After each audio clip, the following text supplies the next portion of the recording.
I need to get an estate plan done, but isn't it complicated? You're not going to believe this, but you know what I'm going to say. It's pretty simple, really.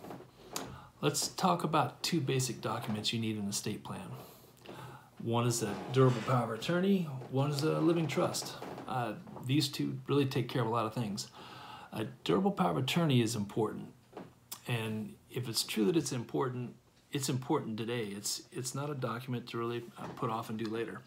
A durable power of attorney says, while I'm alive, among other things, if something happens to me and my ability to take care of myself begins to fade, or I'm just out of state or out of the country, I have someone else appointed, and this person can take care of my finance and my business decisions, and I want to appoint this person or a different person to take care for my health needs.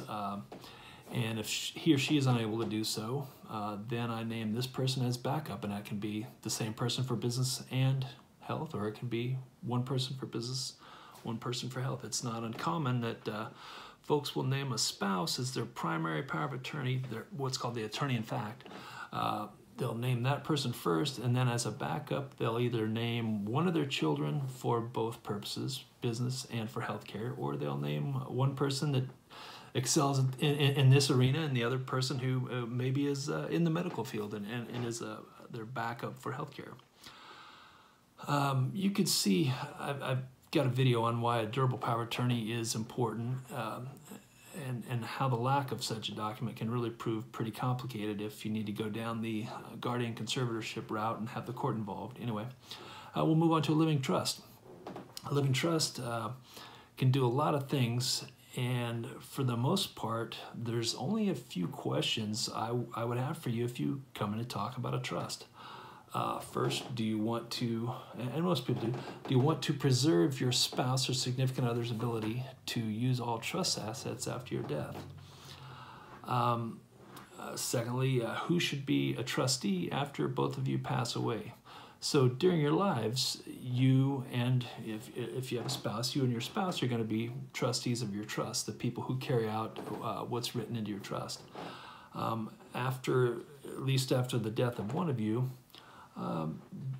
while there's a surviving spouse, they may want to be the trustee alone, or they'll commonly have the option to add in one of the children to be a trustee.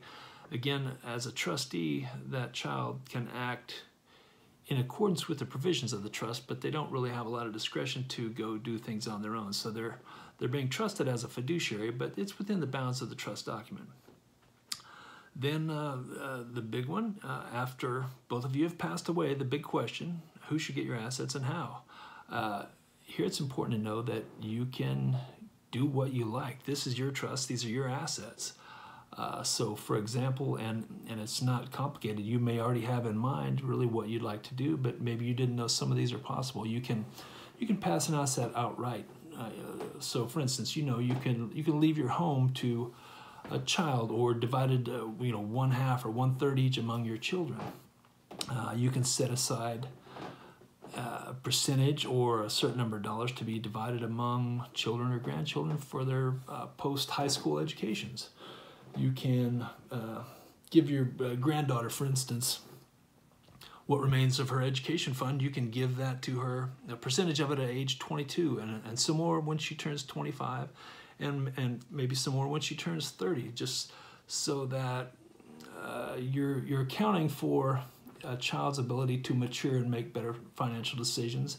And on the other hand, it's also something maybe they can count on as they pursue a graduate degree, or as they get married, or as they want to buy a home.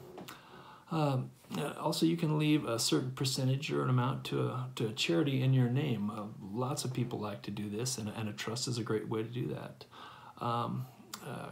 If you look at the comments, the notes on the video, you should be able to link to a trust video to show you kind of how a trust really works, a little more detail on that. Finally, I just want to tell you, it doesn't take long to talk to you and learn how you want to leave a legacy for your family. That's really the hard part for you, is having a conversation. That's not so difficult.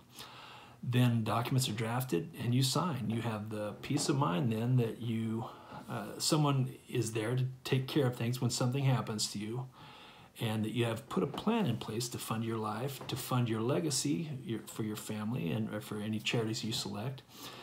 And also, it shouldn't be forgotten that you have a plan in place now to avoid probate once or twice in the process, which, believe me, your family will thank you for that. I'm Dan Covington. I hope this helps you out. You can always find me at Estate Plan Kansas.